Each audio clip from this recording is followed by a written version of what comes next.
moving on the foreign policy arc, moving from Ukraine to Venezuela.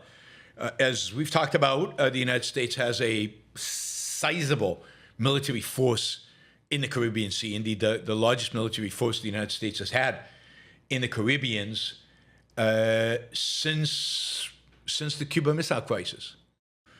We've got the largest aircraft carrier in the U.S. that the U.S. has, or in the world really, which is the USS Ford. It is in the Caribbean. It is accompanied, of course, by a whole variety of other ships and assets. We have recommissioned both the naval base and I think Air Force strips in Puerto Rico, and there's a real military presence in Puerto Rico. You can fly F-35s and F-16s from Puerto Rico to Venezuela pretty easily, above and beyond those who can land and take off from the aircraft carrier. And of course, you can fly B-2s from anywhere in the United States. And with fueling, you can fly any number of airplanes from the U.S. to Venezuela with fueling in between. So the United States has a real significant presence, but it doesn't seem like it's going to do anything about it. Once in a while, Trump seems to threaten.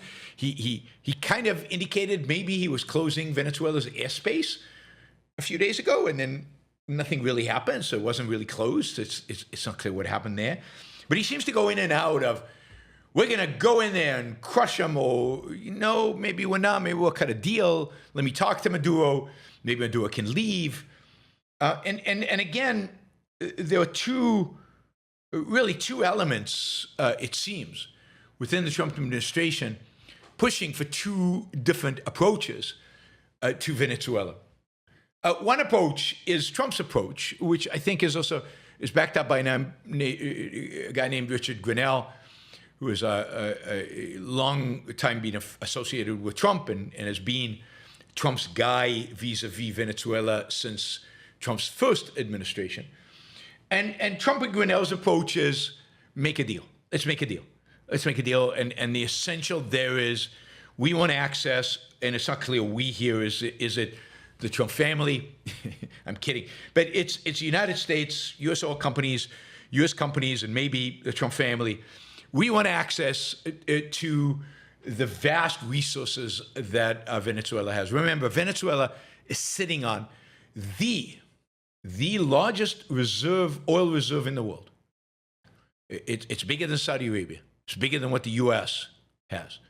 So Venezuela has the largest oil reserve in the world. It can't access it, or it accesses it very difficult, so it's very expensive for them to access it, because they don't have the technology, they don't have the capital, they don't have the wherewithal to get to the oil. The oil is primarily offshore in the Gulf of fill in the blank, Venezuela, the Gulf of America, the Gulf of Mexico. Trump wants that. Now, I think in his first administration, and maybe even now, one tendency he has is maybe we can just cut a deal with Maduro. We don't have to get rid of him. We'll just cut a deal. We'll get access to the oil. He'll promise us. He'll give us something, and that is it. That is it. And he continues to do that. Continues to, I think, flirt with that option. Right. I love it when people in my chat, know Trump inside out and know exactly what his next move is. He's playing 3D chess, guys. It's a smoke screen. He's not going to go in. I agree, he's not going to go in. So that's like Grenell and Trump. They want, actually toppling the government of Venezuela is really easy, but Trump won't do it, partially because he promised his base that he wouldn't start new wars, partially because generals and foreign policy people, in spite of the fact that I think toppling a government is really easy, people believe it's really, really, really hard, including all the foreign policy gurus and all these people who think it's really, really, really hard. Iraq, remember Iraq, as if everything is Iraq, as if you've got one example and you can fit everything in there. It's actually quite easy, particularly if you're willing to actually engage in assassination. But although there might be a law that prevents America from engaging in assassination, you could change the law. But he wants a deal, and that's Grenell. On the other hand, you've got the same guys before, Marco Rubio. Maybe what we need here is Witkoff. We really need Witkoff. Witkoff should solve the Venezuelan problem. I think Witkoff is the guy. Anyway, you got Marco Rubio, and Marco Rubio is from Florida, former senator of Florida. That's his base. He has a lot of support in Miami from Cuban and Venezuelan exiles who live in Miami. And Marco Rubio has basically taken this, made it his goal to get rid of Maduro, and maybe even use that as a stepping stone to get rid of the regime in Cuba and actually bring about a revolution in Cuba. I don't think it would be hard with Maduro. I think all you have to really do with Maduro is scare the bejesus out of him, and I think that's what the U.S. is trying to do. It's trying to scare him. It's trying to scare him into ultimately cutting a deal where he just leaves, and let the opposition take over. Although, of course, if he leaves, it's not clear who will take over. It could be another military dictator who takes over. But you want to scare the whole leadership there so that they allow the opposition to take control over Venezuela and actually, set it up for a proper election. But, so Marco Rubio has come up with the strategy of using this idea of Maduro as some sort of drug lord. Venezuela is not a primary player in the in drugs, although it is a place where drugs are being transited, but not to the United States. Venezuelan drugs, drugs going through Venezuela are not coming to the U.S. Venezuelan drugs are going on ships and going to Africa. They're picked up in Africa, primarily, by the way, by Islamists, by remnants of Al-Qaeda and ISIS, and they're taken to Europe. Most of the drugs that travel through Venezuela are going to Europe. Indeed, Europe has a massive cocaine problem now. Cocaine usage in Europe, we talked about this on a show a few weeks ago, has gone through the roof, has escalated dramatically. Rubio has couched Maduro as a drug kingpin that is killing Americans with drugs. As a consequence, Trump has brought the whole, this big portion of the U.S. Navy into the Caribbean. They are blowing boats out of the water.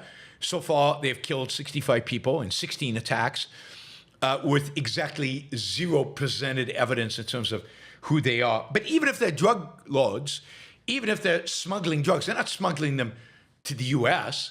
because these boats are too small. They could never get to the U.S. They'd have to refuel 20 times on the way to get to the U.S. So they're not smuggling the drugs to the U.S. So, who knows who these people are that are getting blown out of the water? Who knows what are they doing? Maybe they're in drugs, maybe they're not. But they pose exactly zero threat to the U.S. And yet we're killing them. No congressional authorization, no court of law, nothing. Just killing. We'll get to that in a minute. Generally using the killing as a threat to Maduro to leave or else. And of course, the whole aircraft carrier and all of that is just to try to intimidate Maduro into leaving. Maduro is not that eager to leave. He's got it pretty well in Venezuela. It's not clear where he would go to, maybe Russia. I don't think other South American leaders want him there.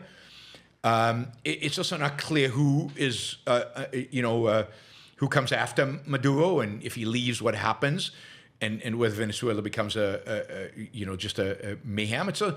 So exactly what's going on in the background and what happens in these conversations is very hard to tell, right? Very hard to tell. But this ongoing debate within the Trump administration about deals in which Trump can somehow benefit from and the U.S. benefit from, or military action. And it really does seem like Trump doesn't want to get involved in military action. Again, he did promise, he did promise not to start new wars. I mean, here's one Trump supporter, somebody in the administration says, President Trump ran on an agenda of America first, Unfortunately, people in his administration are more focused on a South Florida first agenda. So where this leads, where we go from here, is going to be really hard to tell. But again, you've got two different interests at play. It would be great to see Maduro fall. It would be great to see the Cuban regime fall and both countries move towards a greater freedom. Whether American troops should be lives should be risked in order to achieve that, I say no. If there are ways to eliminate Maduro and overthrow the Cuban regime without American troops putting their lives in danger, yeah, I guess I'm all for that. But we will see if that is possible and if that is the path that is taken. So, yeah, I mean, I have no problem with regime change. I'm all for regime changes if they are evil regimes, but only if they don't pose a threat to American lives. The change itself doesn't pose a threat to American lives, except in the case of enemy countries, countries that are enemies. Yeah, that's the job of the American soldier, is to fight our enemies. So Iran, you can imagine the U.S. Launching an attack to replace its leadership. North Korea. You can imagine that. So we will see. Those are not going to happen because they're too self-interested. Maduro might happen, but of course, one of the ways in which Rubio manipulates Trump on this issue is by claiming that Maduro is using mass migration northward into the United States to destabilize America. And that, of course, MAGA and Trump cannot tolerate. And that, of course, gives impetus to Trump to try to really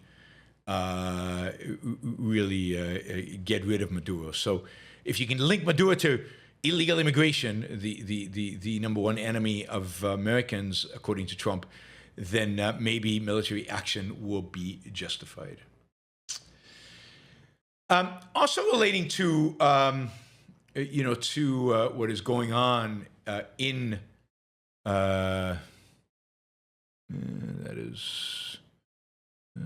in the Caribbean is the story that broke by the Washington Post, I think over the weekend, that has been denied by the Trump administration and denied by Secretary of War Hegseth, by which the Washington Post claimed that Hegseth had actually issued an order to kill boat crews, so that I think it was the first attack on one of these boats. The first bomb that hit the boat, destroyed the boat, killed some of the people on the boat, but a drone identified two survivors clinging on to debris and still alive. And that because of Hegseth's general command to kill them, to kill everybody on the boat, not just to stop the boat, but to kill them. Of course, you can stop the boat without killing anybody, if you as law enforcement would do. His command was to kill everybody, supposedly. This is Washington Post. That a second bomb was dropped, killing the two survivors. And people are freaking out over this. Congress wants an investigation. A lot of Republicans are saying this is going too far. The only Republican who's been good on the bombing of boats and killing people has been Rand Paul. It's really been despicable to see that Congress has not made a much bigger issue about this. I think Democrats feel like it's not a winning issue. Americans don't really care about killing brown people in the middle of the Caribbean Sea on boats, and they trust the army only to kill drug dealers. But this idea that Hegseth might have given an order to kill everybody is something that I think horrifies a lot of people. And there is some pushback against the administration. Hegseth denies it. Trump has expressed full support for Hegseth. And so far, Hegseth has survived all his little crises and is hanging on. But you can imagine Hegseth saying something like that. Suppose it was a verbal command. Kill them all. I want no survivors. It fits into his warrior mindset that he wants the military to have, at least his interpretation of a warrior mindset. So it's not crazy to believe that he actually said it. But so far, they're denying it. I have no inside information. I don't know. I just think it's consistent with his mindset. And there is, with his kind of the way he speaks and the way he acts, and there is growing questioning in Capitol Hill and, in Congress about this. Maybe some Republicans are feeling a little uneasy also about blowing up random boats on the Caribbean Sea. And maybe they'll do some investigating. Maybe no, they won't stand up for Trump about this. It just ain't happening. Congress is dead. We have two branches of the government that function right now, and that's the president and the legal branch and the courts. And the courts seem to try to slow down Trump, but there's only so much they can do without Congress. But Congress is basically impotent and in default and doing nothing, right?